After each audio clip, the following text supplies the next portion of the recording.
Muchas gracias. Bueno, nos habías asustado porque yo pensaba que nos ibas a tener aquí hasta las 6 de la tarde sin comer. No solo no ha sido así, sino que lo has hecho en menos tiempo del que en principio tenías destinado y, a mi humilde modo de ver, satisfactoriamente, muy satisfactoriamente, por lo cual te felicito. Ahora está en manos de vosotros y vosotras las preguntas que queráis hacer. Deciros que no hace falta que vayáis al Boletín Oficial del País Vasco para buscar el decreto 38/2012. Con la documentación mañana os mandaremos a los correos electrónicos que nos habéis dado también el texto para que, bueno, lo leáis, porque ese decreto es una normativa básica de historia y, por tanto, la historia clínico-laboral, que sería, digamos, una parte, una subhistoria de esa, por lo menos es el objetivo último, tiene que respetar las cuestiones básicas en el puesto, en el establecidos. Venga, animaros. Sí, por favor. Itziar, porfa.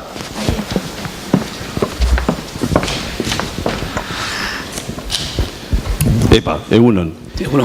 ¿Habéis contemplado en todo esto la posibilidad de que el trabajador no dé su consentimiento a los reconocimientos médicos? Con ello no se abre una historia o cierra la transmisión de la historia hacia otro servicio de prevención, por ejemplo. Hemos naturalmente pensado en ello, claro. Dos cosas sobre el tema. La primera es que la vigilancia de la salud debe salir un poco de lo que es el reconocimiento médico y probablemente tenga algunas otras actividades, además de lo que es el puro reconocimiento médico. Esas otras actividades ya podrían servir para abrir una historia clínica.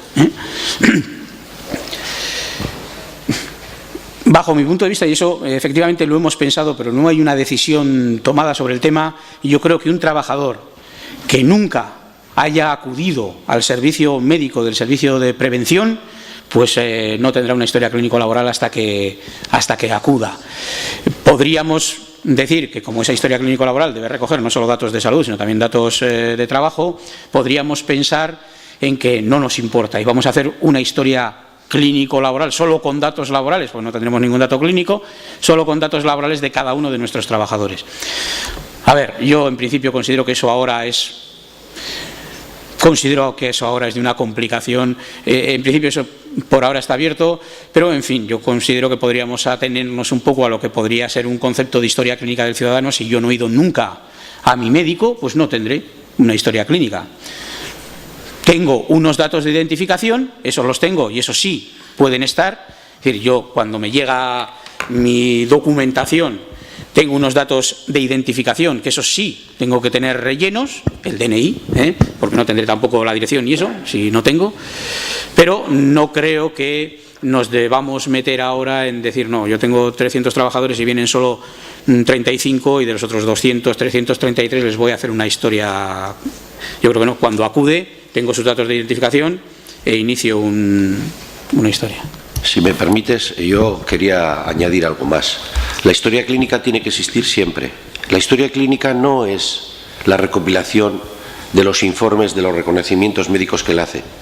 La historia clínica tiene los datos de la persona y tú, lógicamente, a través de la Dirección de Recursos Humanos tendrás la relación del personal. Ese personal se accidenta, tiene accidentes de trabajo, estarán recogidos. O sea, lo que queremos precisamente con este nuevo modelo de historia clínica es que no se tengan como historia clínico-laboral la suma de los informes de actitud de los reconocimientos médicos, sino datos incluso previos. Y tiene que haberlos porque a ese trabajador o trabajadora que entra de nuevo, que va a estar en un puesto de trabajo determinado con unos riesgos determinados, eso hay que recogerlo. Y eso forma parte importante de la historia. Pero es que el empresario que le contrata tiene la responsabilidad de formarle sobre los riesgos a los que va a estar expuesto. Y tú le puedes citar a un trabajador. Si te niega el reconocimiento médico a la exposición de tal riesgo y no está obligado ese examen de salud por norma, deberá recoger en la historia clínica que se le ha ofrecido y que se ha negado y recoger la firma. Pero le podrás hacer la anamnesis y una serie de preguntas, porque también tendrás que saber si tiene una discapacidad para adaptar su puesto de trabajo a esa discapacidad. O va a trabajar un señor que por un problema mide 1,50 teniendo que elevar manualmente paquetes o cargas a 1,80, pues ya me dirás cómo lo hace. Habrá que ponerle alguna adaptación al puesto de trabajo para que lo pueda hacer. Es decir, sin reconocimiento médico alguno, porque no sean de carácter obligatorio, que así en teoría es difícil que se encuentre, habrá que tener, tiene derecho a tener una historia y nosotros, los profesionales sanitarios, tenemos la obligación a tenerla, porque si no, mal podremos hacer el resto de las tareas que no son los exámenes de vigilancia individual de la salud de ese trabajador o trabajadora. Bueno, efectivamente, un poco lo que quería decir, los datos de identificación hay que tenerlos y en esos datos de identificación efectivamente se produce una enfermedad profesional, todos los antecedentes, algo más que los reconocimientos médicos, naturalmente hay que ponerlo.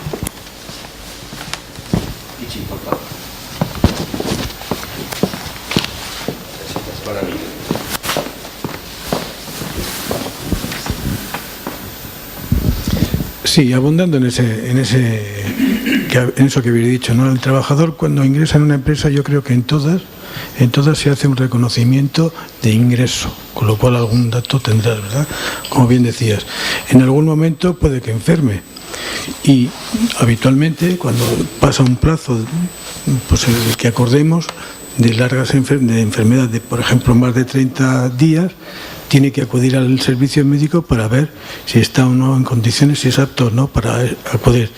Otro tanto ocurre cuando es torno de enfermedad o cuando es torno de accidente también. O si la empresa es autoaseguradora, pues más motivo por el cual tener conocimiento de ello, ¿no? Es decir, hay una serie de... Hay el típico que no va a hacer el reconocimiento médico periódico prácticamente nunca. Si la empresa además tiene el artículo 53 por el cual puede recetar y acuden a pedir alguna receta, también anotaremos lo que estamos haciendo. Es decir, hay algunos parámetros que por lo menos no nos dejarían la hoja en blanco por completo, ¿no? Nada más. ¿Alguna intervención más? Venga, animaros. Admitimos críticas también, ¿eh? Y por supuesto, cuando la utilicéis, mucho más. Sí.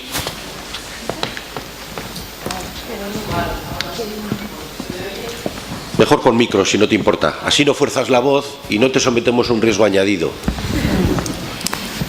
Yo quería saber si habéis calculado el tiempo que se tarda en hacer esa historia clínico-laboral. Quiero decir, el tiempo, que del trabajador médico, porque nosotros también somos trabajadores, el tiempo que cada trabajador médico puede destinar al trabajador que tiene enfrente hacerle esa historia clínico-laboral. Gracias. No tenemos un cálculo, digamos, minutado, no, pero sí se ha discutido sobre el tema. Y hay también dos cosas, ¿no? La primera es que todo esto lo vamos a plantear y lo estamos planteando como un proceso, es decir, ya sabemos que de aquí a mañana pues va a ser complicado que todo esto se ponga en marcha de manera repentina y milagrosa.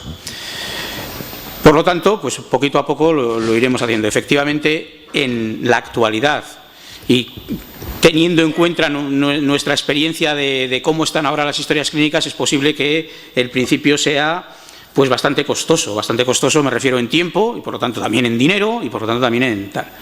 A medida que esto avance, pues este coste irá disminuyendo, porque si yo ya tengo una historia clínica hecha, no la tengo que hacer cada vez que el trabajador viene, la tengo hecha. Es más, es posible que hasta me ayude a ser más ágil en lo que voy a hacer.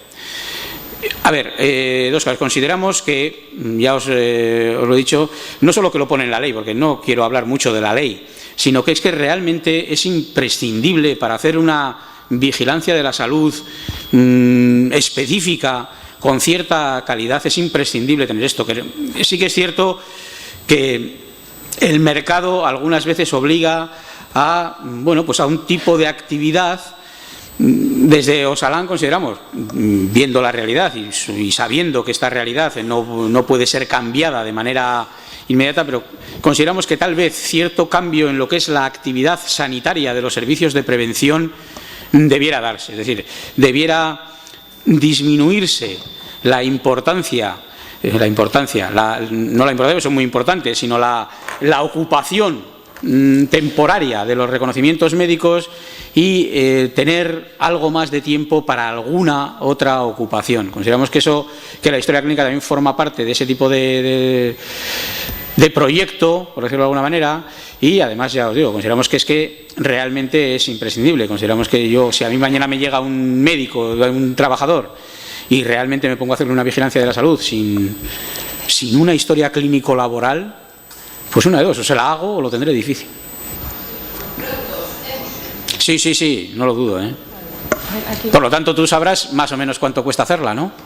Digo, en tiempo.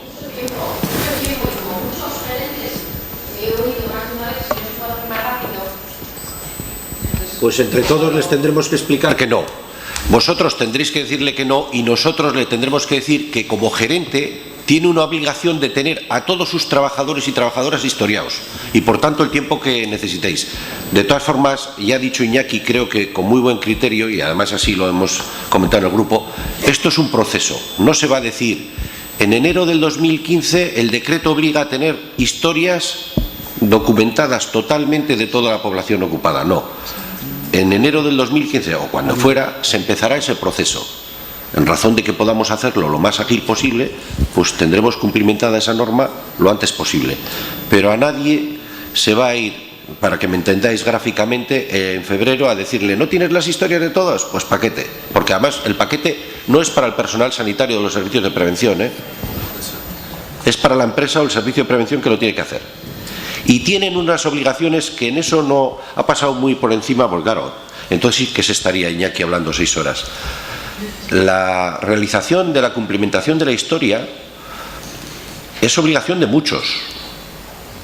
El papel vuestro es el de actores principales, pero vosotros me diréis a ver cómo cumplimentáis la parte correspondiente al puesto de trabajo de ese trabajador que va a ser historiado si alguien del servicio de prevención, de la modalidad que sea, y ese empresario no ha puesto en marcha la evaluación de los puestos de trabajo, porque milagros no se os puede pedir, ni se os va a pedir a nadie.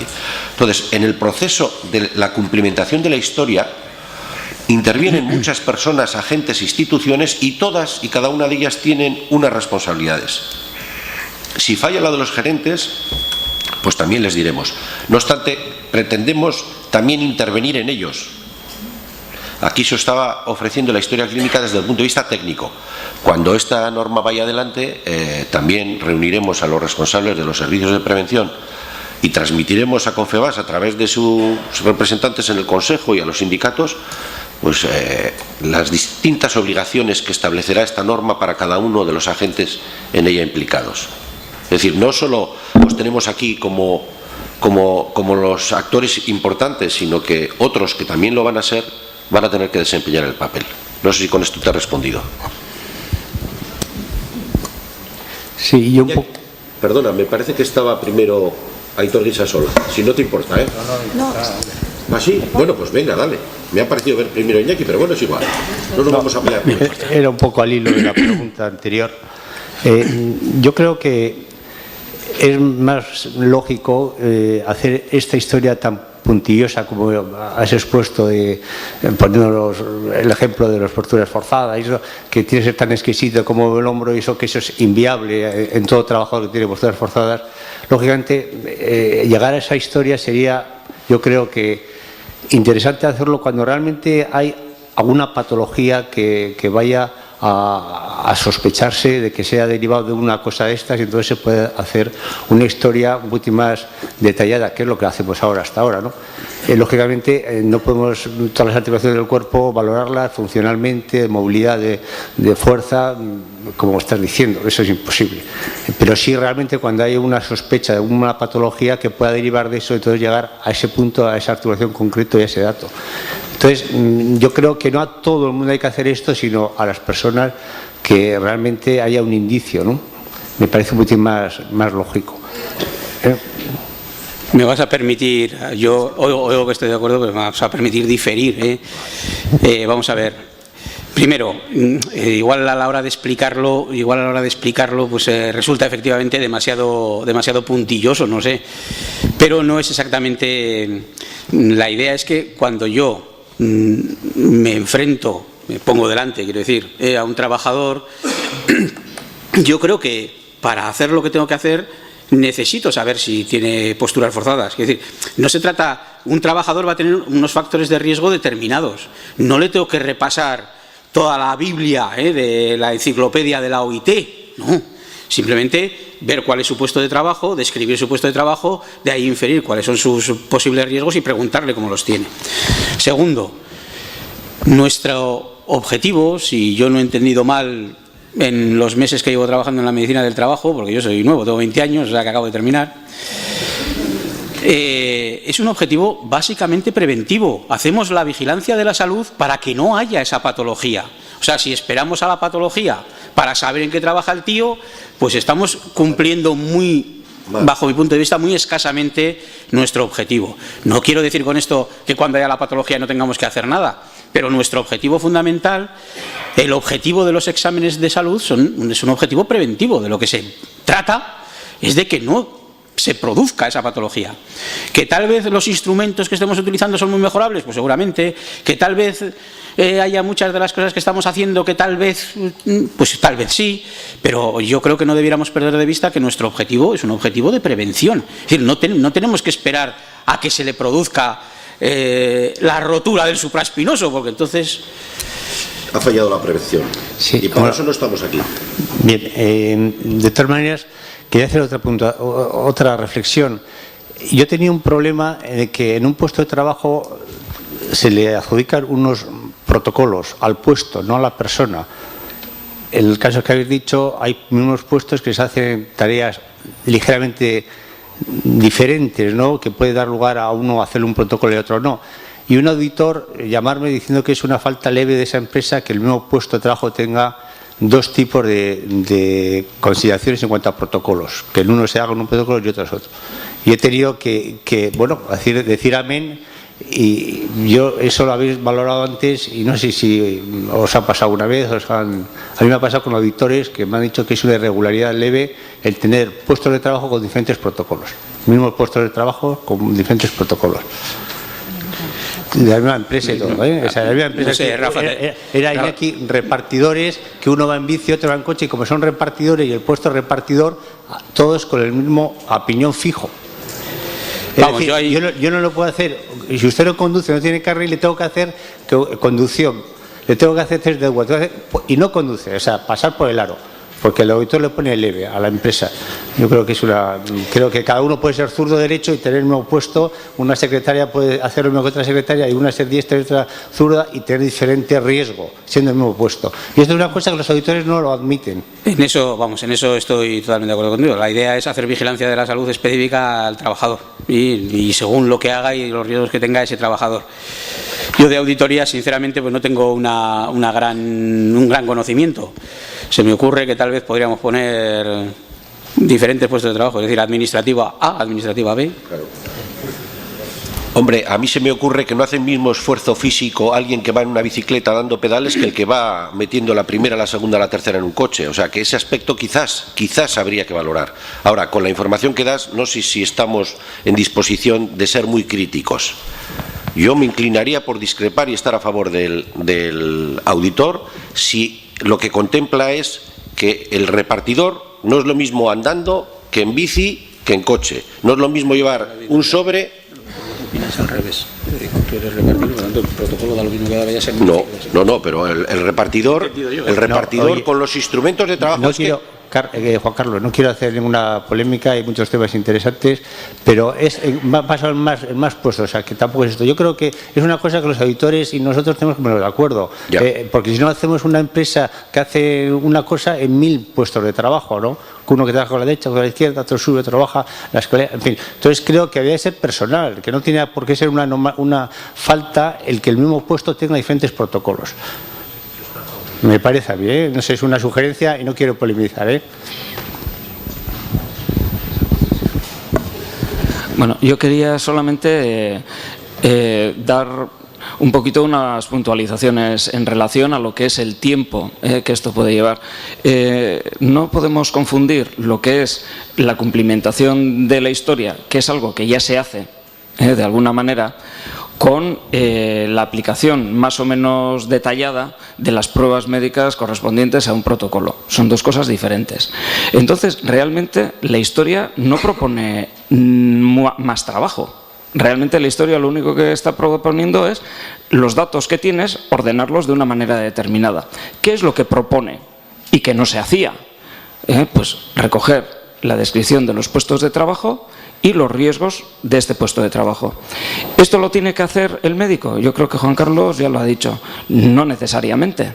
Por lo tanto, no tiene por qué dar más trabajo al médico y en su caso creo que le va a facilitar muchísimo la labor, porque lo que va a hacer, como mucho, va a ser afinar un poco los datos de lo que ya tiene. Es mucho peor, creo, que trabajar como se trabaja en muchos casos absolutamente a ciegas. Y luego teniendo que dar aptitudes o recomendaciones sobre cosas que desconocemos. Entonces yo entiendo que no da más trabajo esta historia que lo que ya tenéis, y lo que se estaba hablando me daba un poco la sensación que era la aplicación de pruebas concretas derivadas de protocolos. Eso es otra cosa.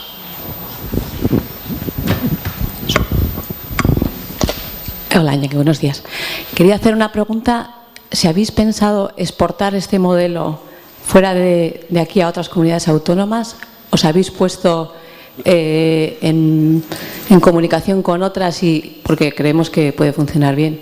Y si lo habéis intentado y habéis, no sé, pensado en esto. Y luego, por otro lado, preguntaros si desde el punto de vista informático, a la hora de la trazabilidad de la información entre unos servicios de prevención a otros, ¿pensáis que vosotros podríais estar en la mitad del camino, que esta información se os pasara a vosotros de alguna forma, teniendo en cuenta la confidencialidad y todo esto? Digo por la dificultad que tiene a nivel informático, que cada uno utilizamos herramientas diferentes, y esto es quizás lo más complicado. Y luego ya la última pregunta: ¿para cuándo habéis pensado una evaluación de riesgos también única y que con ciertas que sean completas igual que la historia? Gracias. Bueno, vamos a empezar por la última. Lo de la evaluación de riesgos única la hemos pensado para antes de ayer, de hecho ya está hecha.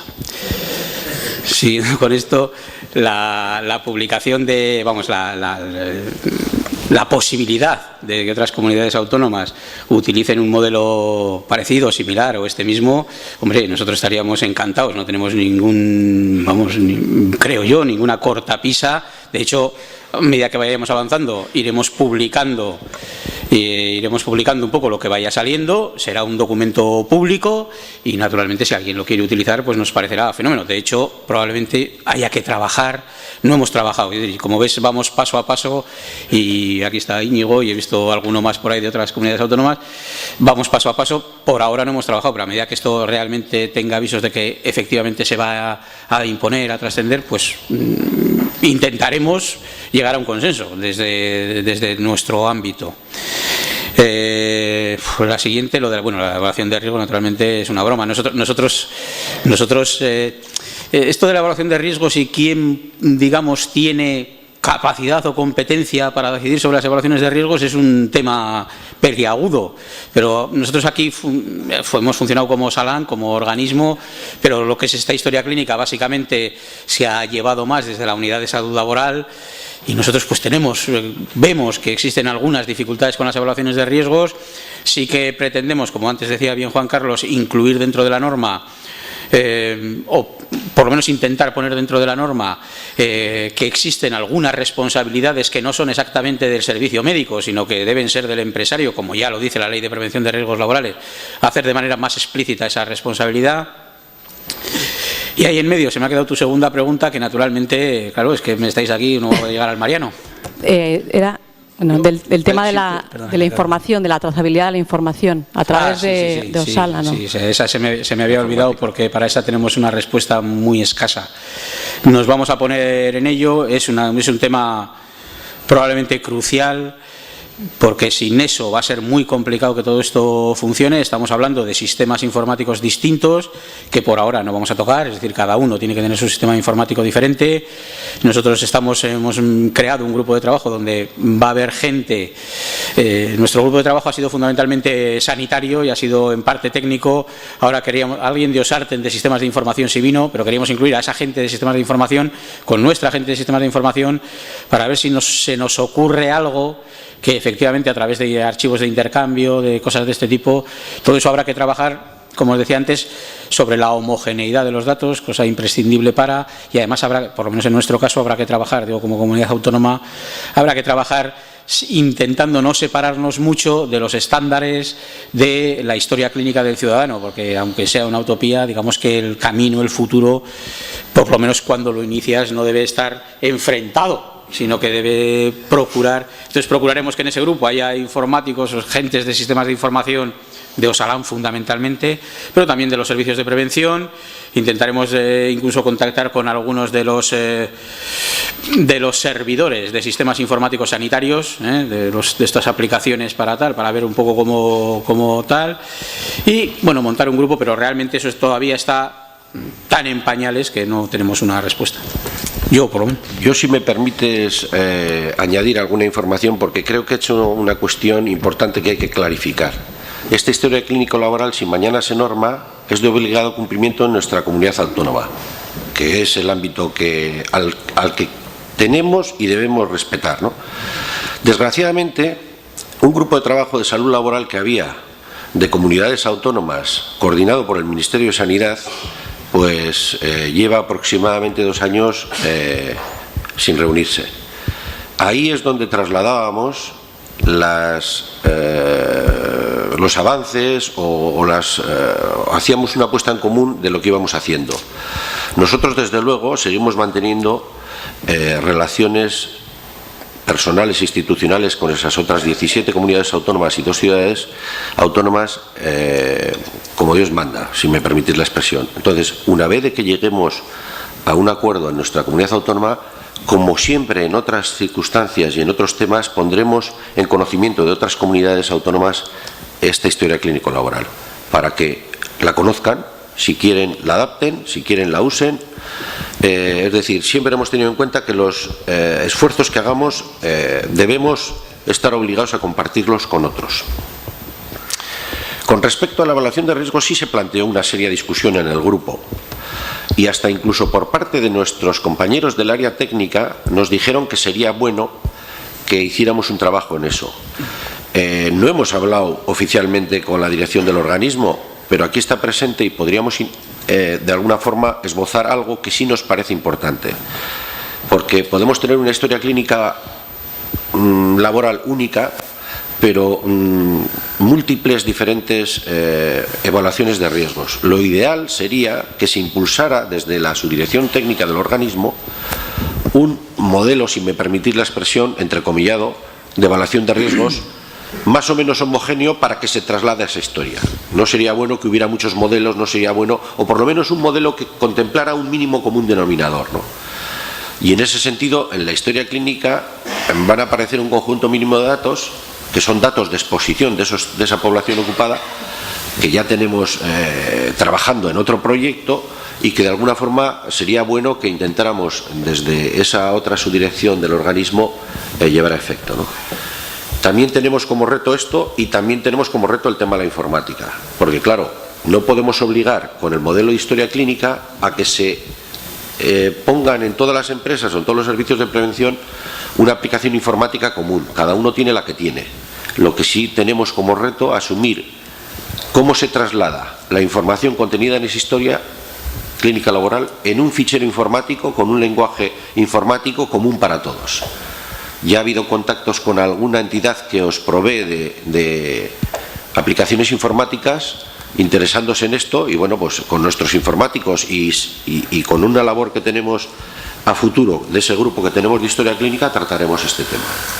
O sea que todavía, como veis, tenemos retos por delante, ¿eh? No es tan sencillo como lo hemos puesto por aquí. En ese sentido, agradeceros todas las sugerencias y críticas que nos hagáis.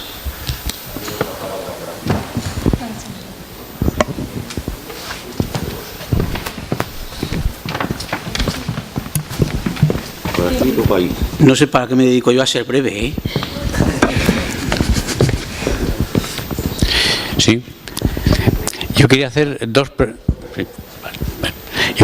preguntas. Por ejemplo, en Europa, ¿hay algún país que lo lleva esto a la práctica y que podamos copiar y que podamos seguir y que funcione de forma cooperativa una historia clínica laboral? Me imagino Alemania o quien fuera. Tenemos unas publicaciones muy entretenidas francesas, o por lo menos hemos seguido un modelo francés que efectivamente tiene en marcha una cosa muy parecida a esta.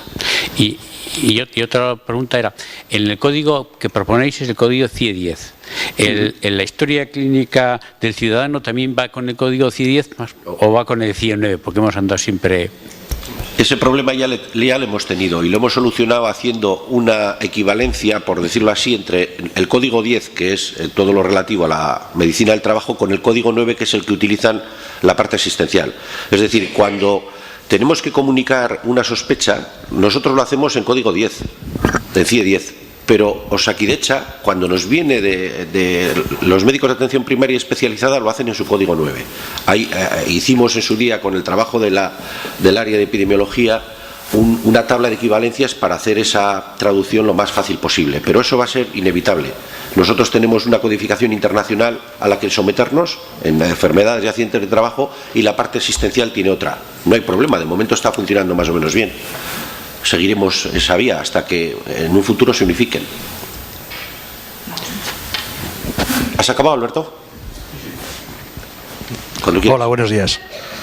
Quería hacer una consideración con respecto a la codificación de nuestra historia clínica en referencia a los puestos de trabajo. Efectivamente, los puestos de trabajo es la base de lo que un señor trabaja, pero todo lo demás relacionado con el trabajador va en relación con la profesión. Me refiero, nosotros tratamos, vemos una evaluación de riesgos, estudiamos qué protocolos vamos a aplicar, según lo que hace, según lo que no hace, qué patologías presenta, están relacionadas o no están relacionadas con el trabajo, y luego damos una aptitud que en muchos casos puede dar lugar a una posible inicio de incapacidad permanente. Pero claro, la incapacidad permanente, como todos sabemos, está referida a la profesión. Y luego viene cuando por una parte nosotros decimos que no es apto, el INS dice que sí es apto y tenemos que ir a juicio para explicar el motivo de por qué no es apto, y luego el señor juez valorará. Entonces no sé si habría alguna forma de concatenar las dos formas o de unificarlas o de algo. Porque ese es el mayor problema que luego tenemos. Ya. A ver, ese es un tema efectivamente, bajo mi punto de vista, sale un poco de lo que es historia clínica, pero bajo mi punto de vista un poco sin cerrar dentro de nuestro mercado en el que nos movemos habitualmente. La aptitud es un concepto que ya casi hablo de manera casi personal, pero a mí me parece un concepto de seguridad social. Es decir, la diferencia, y tú la expones muy bien, entre el inspector de la seguridad social, que decide en base a una profesión y a unas publicaciones muy chulas que tienen sobre qué riesgos tiene la profesión, sobre altas y bajas, a veces choca con la tarea, que ese sí es nuestro trabajo, con la tarea más concreta del trabajador, que hace que, a pesar de que el señor pues no sea incapaz total, entre comillas, para su profesión, pues para este trabajo que está haciendo ahora, efectivamente, pues tenemos, por poner un ejemplo muy típico, pues hombre, igual un trabajador no tiene una incapacidad total para trabajar en una fundición, pero como resulta que el señor tiene una silicosis simple, pues lo tenemos crudo y la incapacidad se la siguen sin dar. Es un tema que, igual Juan Carlos, para el que yo no tengo respuesta. Yo creo que las aptitudes debieran tener un camino. Creo que las aptitudes primero como concepto, que es un concepto bastante discutible y discutido, pero en ese sentido como concepto debieran tener un recorrido legal que se instruyera a través de la seguridad social. Quiero decir que si hay una discrepancia entre tu apto y la decisión de la seguridad social, pues haya un organismo de la seguridad social que decida. Por ahora creo que eso, teóricamente se podría ir al INS, pero creo que eso no existe. Es que nos hemos metido en camisa de 11 varas, amigo mío. Es la eterna contradicción de estar una materia en manos de tres sistemas diferentes: sistema de seguridad social, sistema sanitario y sistema de prevención de riesgos laborales. a la Seguridad Social no le importa la prevención, le importa tener que pagar poco, la prestación económica. Pero claro, nos traslada, entre comillas, el marrón a los sistemas sanitarios públicos, que al decir que no es profesional o porque no tiene IT, pues le tiene que atender el Servicio Vasco de Salud, en nuestro caso Osakidetza. Pero es que a nosotros, si no es determinación de contingencia profesional, tampoco podemos hacer prevención. Es decir, mientras no se resuelva que esa materia, aun teniendo que intervenir 3 sistemas tan dispersos, con objetivos tan incluso contradictorios en algunos de los casos, no va a haber solución. No va a haber solución. Y curiosamente, 2 de esos sistemas están en el mismo ministerio, competencialmente hablando, en el Ministerio de Trabajo o de Empleo. La Seguridad Social y el sistema de prevención. Solo se queda en manos de otro ministerio, o en nuestro caso de otro departamento, el de salud. Pero llevamos muchos años, y mientras no haya un cambio normativo que de alguna forma valore el bien a proteger, que yo creo que el bien a proteger es la salud y la prevención en el lugar de trabajo, porque si eso no fallara no habría problemas de prestaciones económicas ni de incapacidades. Entonces, yo creo que deberíamos alimentar los sistemas que hacen posible que los trabajadores y trabajadoras no enfermen en el trabajo, es decir, la prevención. Y entonces no había problemas, la caja de seguridad social estaría muy repleta. El caso es que, poniendo el criterio economicista por delante de otros criterios, como el derecho a la salud, que es un derecho fundamental, pues tenemos el sistema medio vacío y la población, si me permitís la expresión, jodida por ausencia de prevención. Pero bueno, esto es entrar en otra historia que se sale un poco del tema de la historia, ¿eh? Ya. Es que codifiques con lo que codifiques. ¿Qué codificas? Código Nacional de Ocupación, que es una clasificación homogénea. Profesión. Yo no conozco las profesiones codificadas. Puesto de trabajo.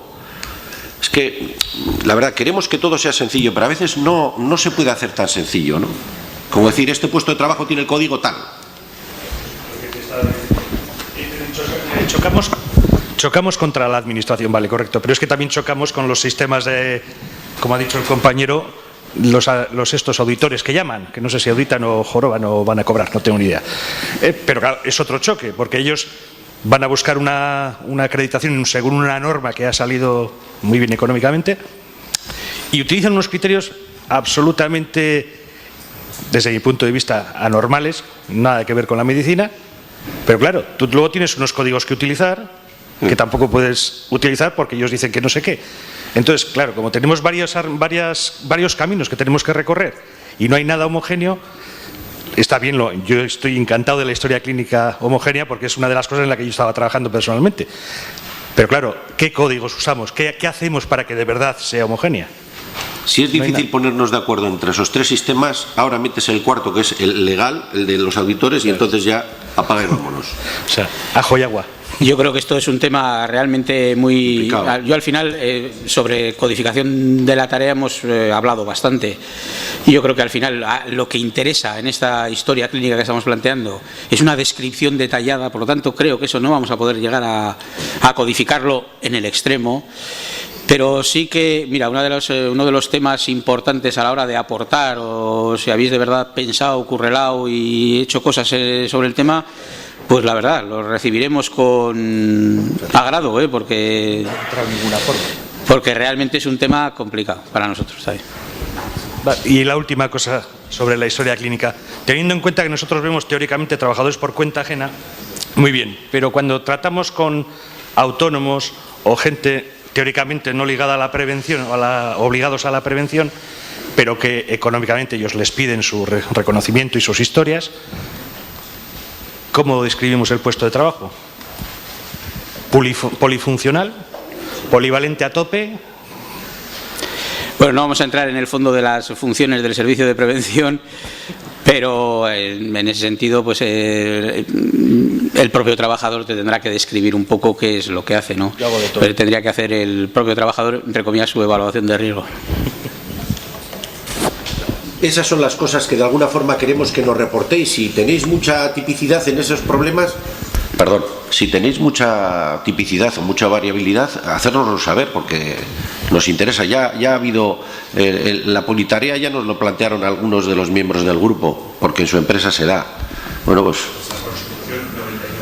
pues proponernos fórmulas, porque claro, yo quiero deciros una cosa, desde Osalan debemos ser humildes, nosotros podemos pensar mucho y leer mucho, pero la realidad, al menos yo, de los tajos de las empresas la tengo muy lejana, muy lejana. Entonces, no sé lo que pasa ahora en las empresas, por lo que me transmitís, por lo que nos transmitís, el trabajador o trabajadora polivalente debe ser algo muy generalizado en el día de hoy. Bueno, pues hacernos saber eso para que estas historias contemplen esas cosas. Porque a veces nosotros desde la administración perdemos el contacto con la realidad y el interlocutor sois vosotros, hacernos saber eso para tenerlo en consideración. Por eso el presentaros hoy este borrador de historia y pediros que la utilicéis para que nos deis feedback en ese sentido, ¿no? Y no impongamos por norma mañana una historia que sea infumable, si me permitís la expresión, ¿no? ¿De acuerdo? Bueno, va a cerrar la jornada la directora general. Yo únicamente agradeceros vuestra asistencia, agradeceros de antemano la colaboración que nos vais a prestar en esto y rogaros encarecidamente de que al salir, antes de coger el título, el certificado de asistencia, entreguéis la encuesta, que nos es muy necesaria. Muchas gracias.